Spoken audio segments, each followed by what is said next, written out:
السلام عليكم ورحمة الله وبركاته. في الفيديو ده هنشرح المشاهد اللي قدامكم دي اتعملت ازاي من الصفر ان شاء الله. فلو عجبك الفيديو متنساش تدوس لايك وتشترك معانا في القناة عشان تشوف كل جديد. يلا بينا على الفيديو. في الفيديو ده زي ما احنا شايفين الدايرة دي في النص وبدأت احط الكاميرا، يعني اللايرز دي كلها 3D. بدأت احط كاميرا بحيث ان انا اعمل زوم على كل نقطة من اللي احنا شايفينها دي. في البداية انزل سوليد عادي خالص، خليه باللون اللي موجود معانا ده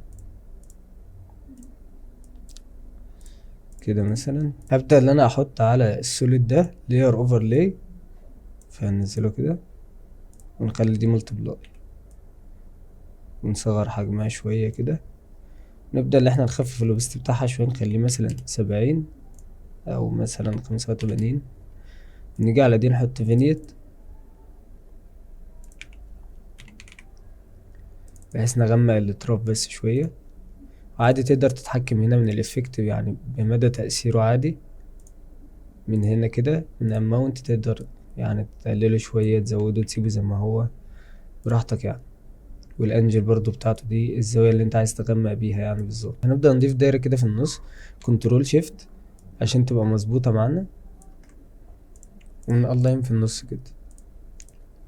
نبدأ نخلي الشيب ده تبقى باللون يعني الأحمر الفاتح كده، ونشيل الستروك. أنا عايز أخلي السوليد ده مش أكنه فيكتور كده، أنا عايز يعني أخليه الدايرة دي، أنا عايز أخليها تبقى كأنها مدية شكل 3D شوية، عن طريق اللي احنا هنضيف من اللاير ستايل كده بيفل، ونزود البيفل ده شوية كده من السايز، نزوده شوية كده.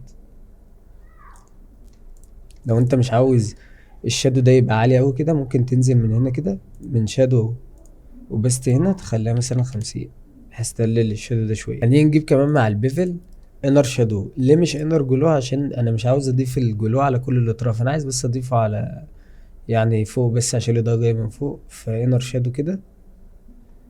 الانر شادو تقدر تغير اللون من هنا للابيض، ممكن تخليها مثلا اوفرلاي حسب يعني اللي انت عاوزه.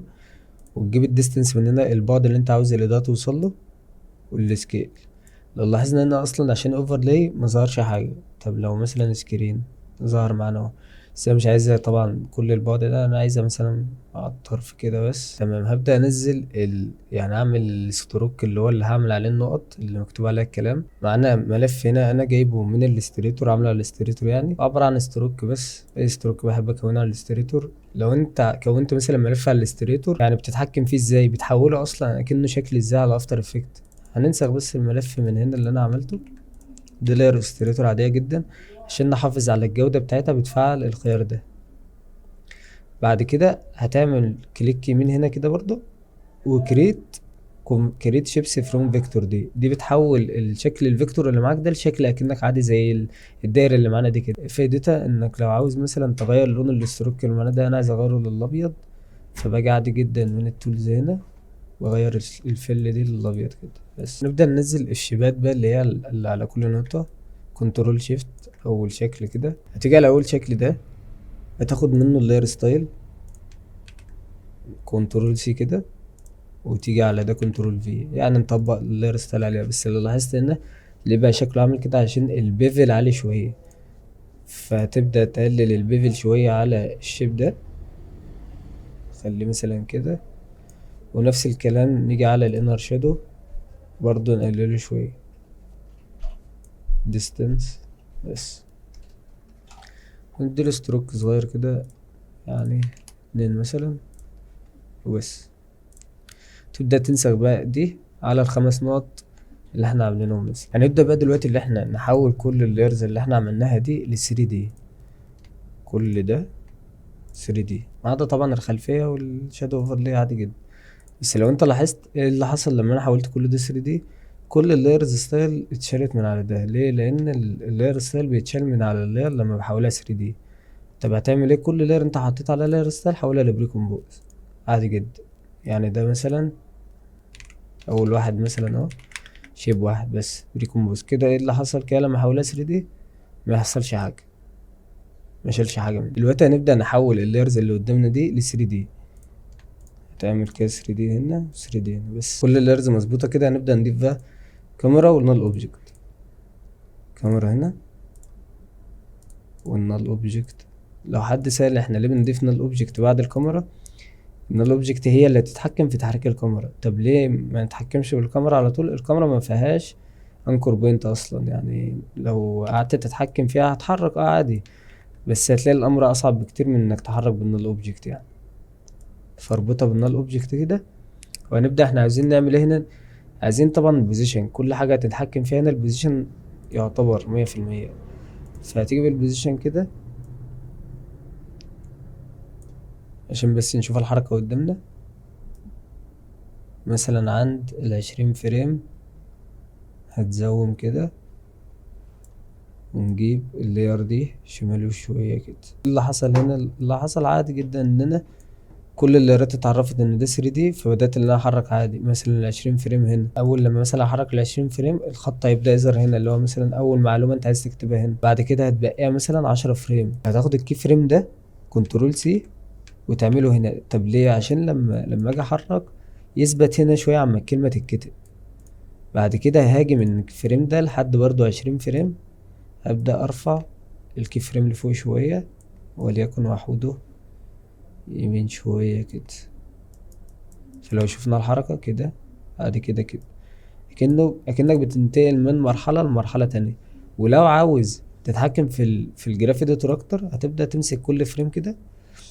مثلا ده انت عايز الحركة اسرع شوية، فتجيب الجراف كده شوية. نفس الكلام على التاني، هتجيب برضو الجراف كده شوية. حاول دايما انك تتحكم في الفريمات، يعني مثلا كل حركة ليها 20 فريم مثلا، بدل ما مثلا كل معلومة دي مثلا بتتحرك بعد 10 فريم ودي بعد 30. فكده هتحس ان مفيش نظام شوية في المشهد يعني. تاخد ده كنترول سي، وعند الثانيتين كنترول في. انت كده تمام. بعد كده عند ال20 تبدأ تحرك عادي ده للنص كده، برضه كنترول سي كنترول في هنا. بعد كده عند ال20 فريم تبدأ تنقله لهنا، ويعني تنزله لتحت شوية. بعد كده كنترول سي كنترول في. طبعا خد وقتك خالص وانت بتحرك حاجة زي دي عادي جدا يعني، ما تتسرعش يعني. انا بس بوضح الطريقة اتعملت ازاي مش اكتر. بس اول لما توصل لاخر معلومة هنا هتبدأ تاخد ده كنترول سي كنترول في، طبعا عشان المعلومة اللي هتظهر تحت هنا. بعد كده عادي لو عاوز انك ترجع للمشهد التاني عادي خالص، هتجيب اول كي فريم تعمله هنا كده. اللي حصل هنا دلوقتي ان انا بقيت اعمل كده كده كده. طبعا اللي احنا شايفينه قدامنا ده، هل حركة سريعة؟ لا. يعتبر لو المشهد 3 ثواني انا عملته في 5 ثواني، فده كده طويل طبعا. فانت ممكن عادي ممكن ترجع ده ل10 فريم كده. لو شفنا حتى الحركة ومش هتبقي مثلا 10 فريم كام، ممكن يعني ترجع دي شوية تقدمها شوية على حسب سرعة المشهد طبعا. وبرضه في بداية المشهد انا عملت ده سكيل، اللي هو الشيب اللي في النص ده، واستنيته لثانيتين وخليت ده 0 هنا. وعملت الكيفريمات ده ايزي من الجراف اديتور. الجراف هيبقى بالشكل ده. طبعا اللي في النص ده يعني مثلا لو انت بتعرض معلومة عن حاجة معينة، مثلا دكتور أسنان، أي حاجة معينة مثلا، ودي حوالينها مثلا المعلومات اللي عن الموضوع ده. لما كان الكاميرا بتعمل زوم كنت أنا بحط الكي فريم مثلا هنا، وأبدأ أحطه هنا 0. هنا ما يبقاش ظاهر، بعد كده أول لما يظهر كده معانا. ليه؟ عشان المعلومات تظهر تحت الشكل ده، فالشيب بيستعد يعني للدخول للمشهد يعني من الآخر. وعادي تحط الكلمة تحته كده وباللون الأبيض مثلا. خلينا بس نحرك يعني التكست ده يبقى بشكل 3D مثلا عشان يتحرك مع الكاميرا. برضو الكلمة هنا معانا لازم تحولها 3D برضو، لأن الكاميرا بتحرك كل المشهد 3D. فانت لو ما حولتش دي هتلاقيها مش مترابطة مع المشهد معانا. فحولها كده 3D ونقلل حجمها شوية، ونبدأ اللي احنا ايه ننزلها تحت النقطة عادي خالص، حتى لما يجي يظهر معانا برضو تحت النقطة كده. ابدأ احرك التكست ده عادي من انيميت هنا وبستي. الحركة اللي اتحركها عادي وبستي بس. ادفانسد رامب اب. بعد كده من اوفست هنا -100 بحيث يبقى مختفي في البداية. بعد كده هنا 100 كده. طبعا الحركة اللي احنا محركينها هنا يعني سريعة شوية، فانت حاول يعني تدي للكلمة وقتها شوية. بس باقي المشاهد نفس الكلام، هنا برضو هتبدأ اللي انت تكون دي مخفية تحط لها سكيل، اللي بعدها نفس الكلام، اللي بعدها نفس الكلام. خلينا هنا ندخل على المشهد التاني اتعمل ازاي، اللي هو المشهد اللي معانا ده. هنبدأ اللي احنا نجيب شكل عادي مربع كده، وتشيل الستروك، نحطه مثلا بدرجة أغمق من ده كده، ونحطه في النص كده، ونبدأ نعمل له سنتر. هنبدأ نخلي ده 3D. هتيجي من جيومتري اوبشن، بس قبل الجيومتري اوبشن دي ممكن تلاقيها مطفية عندك يعني مش متفعلة، فهتيجي هنا من ادفانسد تخليها ادفانسد 3D دي، هتلاقي كلاسيك خليها ادفانسد 3D. بعد كده من الجيومتري هتبدأ ان انت تعلي البيفل مثلا تخليه 5. ممكن من النون دي تختار كونكيف، دي بحبها اكتر يعني، واحدة بستخدمها. من الاكسترود دي هتبدأ تعليها اوي كده، بحيث اللي هي تكون اكنها مكان يقف فيه شخص مثلا. ننزلها كده شوية. انا عايز الشكل ده يكون يعني بيلمع شوية. بيلمع ده بمعنى ايه؟ اللي هو مثلا لما اجي احط شخص عليه، الشخص ده ياخد لمعة من تحت، يعني اكنه في انعكاس من تحت، وفي نفس الوقت كمان ياخد شادو معاه. طب دي اعملها ازاي؟ عن طريق انك برضو هتنزل للجيومتري اوبشن دي والماتيريال اوبشن بتاعتها، هتيجي من السبيكترال انتنسيتي دي تخليها 100، وتيجي للمعة دي الشاينس، يعني عايز تديها لمعة كده، ممكن نخليها 90 مثلا. اللي حصل دلوقتي انك خليت الشكل ده اكنه، يعني لو لاحظنا لو زودت عليه شوية ممكن حتى اديله اضاءة شوية بحيث انه ما يبقاش عاتم اوي كده. ممكن نغير درجة لونه، فتحه شوية. دي اول حاجة. تاني حاجة، هنبدأ نضيف على الشكل دوت الشخص اللي معانا عادي خالص، ان الشخص ده هنحوله برضو 3D. ليه انا عايز احوله 3D؟ عشان زي ما قلنا انا عاوز اخلي الشخص يبقى فيه انعكاس شوية وشادو شوية، فهحوله 3D واضيف على الاتنين دي لايت. اللايت طبعا بيتأثر بلايرات ال 3D بس، ونفعل الكاست شادو من هنا. بص، اول لما ضفت الكاست شادو اول حاجة عمل لي شادو، وفي نفس الوقت عمل لي برضو انعكاس شوية من تحت كده. لو لقيت الشادو برضو مش مظبوط معاك عادي خالص، انت ممكن تضيف لاير من هنا باللون الاسود مثلا، ننزلها تحت الشخص كده. لو لقيت الشادو مش مظبوط نزله تحت الشخص عادي خالص، وتبدأ اللي انت تضيف عليه فاست بوكس بلو، ونزوده كده. شادو طبعا مش هتراوي زي الفوتوشوب، بس في نفس الوقت احسن من ما يبقاش تحته حاجة يعني. ده اللي قصدي عليه. بالنسبة لدي احنا ممكن نعلي الإضاءة شوية، يعني من هنا نبدأ نعلي الإضاءة سنة بحيث الشكل ده ياخد شوية. ومن هنا لو انت لقيت الإضاءة علت قوي ممكن عادي خالص من الكيرفس تبدأ تظبط إضاءة الشخص نفسه. هنمسك الكيرفس كده نبدأ نقللها شوية زي كده بالظبط، وهبدأ ان انا انزل على الشخص ده كولوروما، واختار من الاوتبوت، اختار حاجة زي مثلا رامبريد. ابدأ ان انا انسخ الشخص ده مرة كمان، واضيف عليه لايت سويب. خلي اللايت سويب من هنا 0. من هنا ليه؟ دي اللمعان بتاعته اللي هي جاية بالعرض كده على جسمه، حتى لو زودت انا عايز دي تبقى 0. وازود السكيل شوية، وهزود الايدج دي شوية. ايه الايدج دي اللي بتزود يعني حجم الاضاءة اللي جاية عليه. ومن اللايت دي هخلي دي كات اوت. يعني ايه كات اوت اصلا؟ كات اوت دي خلينا نحذف الشخص اللي قبله كده، خدت بس الهيكل اللي بره اللي هو الاضاءة اللي جاية على الشخص. هتبدأ تضيف بعدها كمان ديب جلو بعد الكات اوت، بحيث يحصل لمعة كده. بس انا مش عايز اللمعة تكون باللون الابيض، انا ممكن اعملها بلون زي كده مثلا، او خلينا نعملها بلون زي كده. ممكن تقلل الايدج شوية بحيث الإضاءة تبقى أهدى. ممكن تعمل الإضاءة دي أصلا اد على اللاير اللي قبلها، بس احنا مش عاوزينها اد دلوقتي. لو عايز تعمل الإضاءة دي تمام. لو عاوز تعمل إضاءة تانية تشيل دي مثلا وتيجي دي تعملها بريكومبوز، وتجيب من لاير ستايل، تجيب انر شادو، عادي جدا تبدأ تضيف هنا لون ابيض وتبدأ تخليه اوفرلاي، وتبدأ ان انت تزود السكيل والسايز.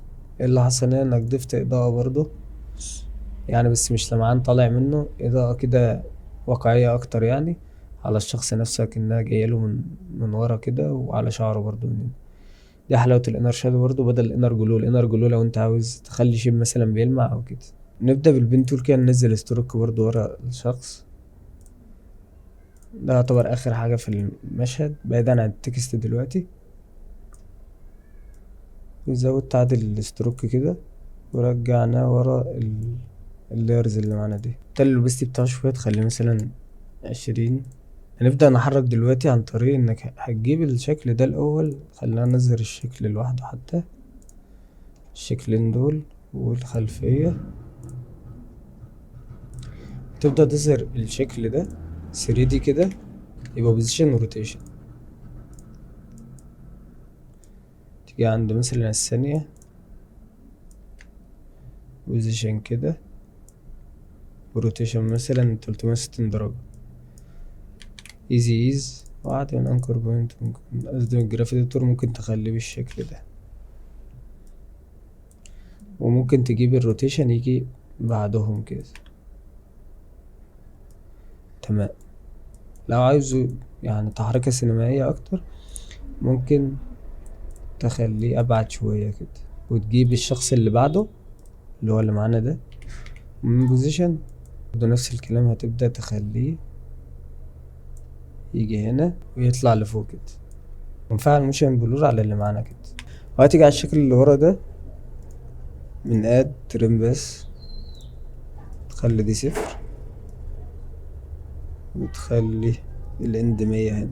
بالنسبة للفيديو اللي معانا التاني وهو ده اتعمل ازاي، هتبدأ عادي تضيف برضو الخلفية اللي معانا ابيض، عايزين نغمقها شوية فينت برضو. نبدأ نضيف تكتشر على الخلفية دي. نبدأ ندير الخلفية دي معانا تكتشر، هنبدأ نزود حجمه كده، ممكن نضيف عليه ليفلز ونزوده كده، نخليه بالشكل ده. ممكن نعمله ملتبلاي برضو بحيث يندمج مع الغمقان اللي في الخلفية ده. هنبدأ نحط في الجزء العلوي ده هنا كده نجمة عادي. انا عامل النجمة هنا خصائصها مختلفة طبعا، فممكن انت من السهم اللي فوق في الكيبورد اللي هو الاربع اسهم اللي جنب بعض، السهم اللي فوق تبدأ تزود عدد النجوم اللي انت عاوزها.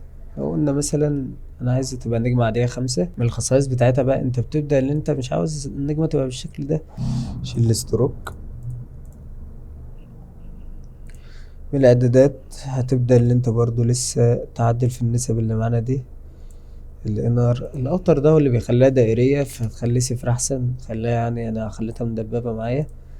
والانر ده اللي بيخلي حجمها طبعا اللي احنا شفناه فبتكبره. الاوتر راديوس دي اللي بيكبر حجمها من بره، انا عايزها عادي. الانر راوندنس ده اللي بيخلي الجزء الداخلي ده راوند شوية كده، دائري شوية، فانا برضو مش عاوزه دائري، انا عاوزه بالشكل ده. ابدأ اكبر النجمة معانا كده ونعمل لها روتيشن ونخليها لفوق شوية كده، خلي النجمة دي اوفرلاي.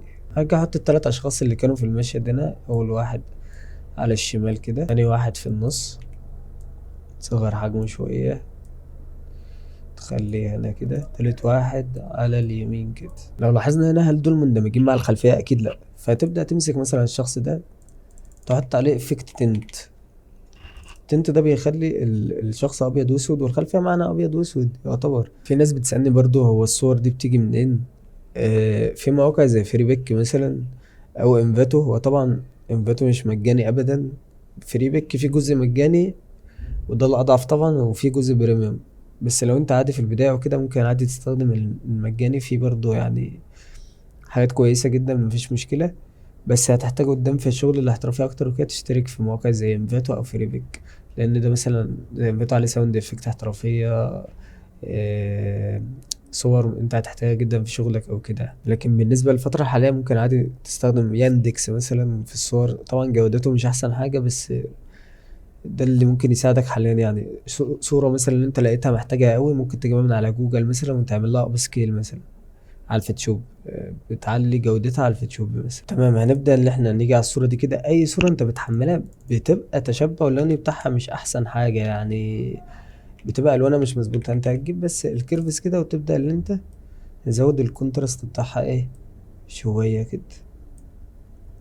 تنسخ ده عادي برضو على نفس الشخصين اللي ورا دول. بس انا شايف الشخص اللي في النص ده الهايلايت بتاعه يعني جديد شوية، فممكن عادي قبل ما تحط عليه التنت يعني ممكن عادي تجيب اللوماتري كولر كده، ومنها كده تقلل الهايلايت شوية، وتجيب التنت عادي جدا. وبرضو التنت على الشخص الأول ده.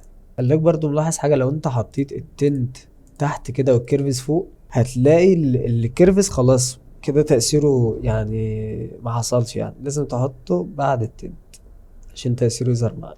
بالنسبة انا كنت ضايف كمان ورا الأشخاص دي شيب، شيب باللون الأزرق كده، لون أزرق. طبعا انت وانت شغال ما بتبداش اللي انت تحط الألوان يعني بالسيام كده بأي كود مثلا، لا انت بتبقى واخد باليتة ألوان مثلا في الشغل هتشتغل بيها، عميل مثلا معين ألوانه مثلا معينة كذا، فبتبدأ ان انت تحط ألوانه بالظبط في المشروع معاك يعني. احنا بس بنستخدم كمثال دلوقتي واحنا بنشرح عادي، ونبدأ نحط كل شيب كده على الشخصيات كده، العيون بتاع الشخصيات. تمام، دلوقتي انت هتبدأ تحرك الشخصيات دي عادي جدا في المشهد، بس هتبدأ تمسك كل شكل من دول الأول وهتربطه بالشخصية اللي هو يعني فوقها كده، بحيث ان الشخصية وانت بتحركهاش بيتحرك معاها يعني. فعادي ده مثلا التاني هتبدأ تربط دي بالشخص، وده برضو الأول هتبدأ تربط الشيب بيه. بالنسبة للنجمة دي، بدل ما تحط كي فريمات للروتيشن، لا انت بتدوس الت وعلى الساعة للروتيشن كده وتدوس تايم نجمة 80 مثلا، تلف لوحدها، ممكن تلف لحد 10 ساعات عادي مفيش مشكلة. تمام، هنيجي هنا كده هنبدأ نمسك كل شخص. انت ممكن حتى كمان التكتشر دي تبدأ تقلل الويست بتاعها شوية لأني شايفها يعني زايدة أوي، ممكن 60 مثلا. تبدأ تمسك كل شخص كده من أول ده بوزيشن، بعد مثلا يعني المشهد هيخلص عند الثانيتين، يبقى بعد الثانيتين ب10 فريم مثلا، بحيث حتى المشهد وانت بتخلصه يبقى المشهد لسه بيتحرك. يعني دايما وانت بتحرك في الايديت او كده بلاش تسيب المشهد ثابت فجأة كده او الشخصية ثبتت، لا لحد ما المشهد يقطع حاول تبقى لسه في حركة في المشهد. فهتخلي الجراف اديتور بالشكل ده، تفعل برضو الموشن بلور، وهتبدأ تجيب ده بعده شوية كده ب10 فريم، وده بعد 20 فريم. بالشكل ده نفس الكلام هتبدأ تجيبه لتحت او شمال مثلا، شمال كده يزيز على الكفرمين دول جراف اديتور، تزود ده اوي وتقلل ده كده. خطوة واحدة فاضلة وهي ايه، انك تعمل زوم بالكاميرا. هتحول ده كله ل 3D كده، ننزل من لاير نيو كاميرا. ليه الكاميرا نزلت هنا؟ لاني كنت محدد على اللاير دي، وانت بتحدد على اللاير وانت بتدوس لاير نيو نال اوبجكت ادجستمنت اي حاجة، طول ما انت دايس على اللاير هنا هتنزل فوقها، انما لو انت دايس على اخر لاير هتنزل فوق اخر لاير. يعني لو انا دايس على الكاميرا اهو هضيف نال اوبجكت هتلاقي نزلت فوقها. نبدأ احرك بالنال اوبجكت بوزيشن، ازوم في البداية كده. اللي حصل هنا في البوزيشن لو لاحظنا هنا، بص التدخل اللي حصل ده، هنحل المشكلة دي ازاي اللي هي اللي حصلت بالثري دي. هتيجي على اللاير الاولى اللي هي طبعا المفروض اللي هي اللاير اللي قدام اللي هو الشخص ده اول واحد قدام كده، هتبدأ تعمله ازاي من بيه هنا عند الكي فريم ده، تبدأ تخليه -1 او -2 عشان اللي بعده ده يبقى -1 برضه. تمام، لو لاحظنا هنا المشهد كله ده مظبوط معانا. لو جينا على اللي قبله ده من بيه كده تبدأ تخلي ده -1. تمام كده مفيش اي مشكلة في المشهد.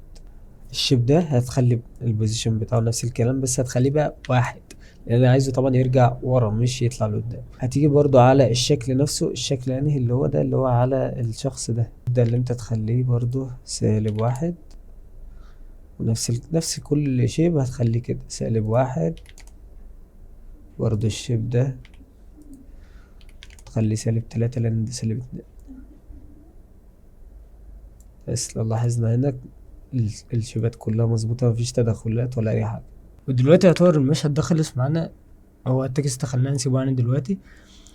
فبتيجي هنا كده، هو المشهد المفروض يخلص عند الثانيتين دي، فبتيجي هنا عند ال20 فريم، تبدأ ان انت تضاعف دي النال اوبجكت وبتربطها بالنال اوبجكت اللي فوقها، حتى تسمي اللي فوقها مثلا انتقال مثلا، بحيث ده اللي هتعمل بيه الانتقال.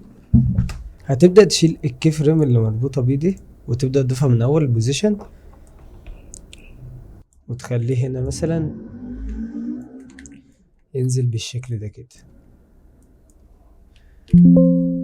وتخلي الكي فريمات دي بالشكل اللي قدامنا ده، ونبدأ نقص كل المشهد، يعني كل ده تبدأ تقص. خلاص انت كده خلصت.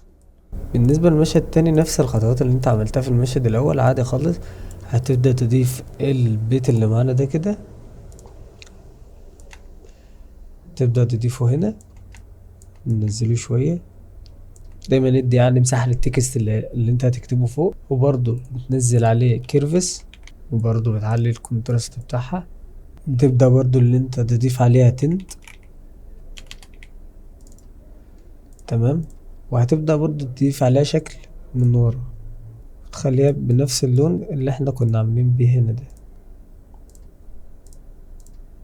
وتقص الاتنين دول هنا، بحيث ده يبقى المشهد التاني، تكون عارف ايه المشهد الاول وايه المشهد التاني. بس دي تعتبر الخطوات اصلا اللي انت بتبني بيها اي فيديو او اي مشهد عموما. يعني انت بتبدأ الاول، تبدأ تحط مثلا، انت هتحط ايه في المشهد؟ شخصيات، طبعا انت بتبقى راسم كل ده مثلا على كراسة او موقع مثلا نوت بوك او حاجة مثلا معينة انت مكون بيها المشهد.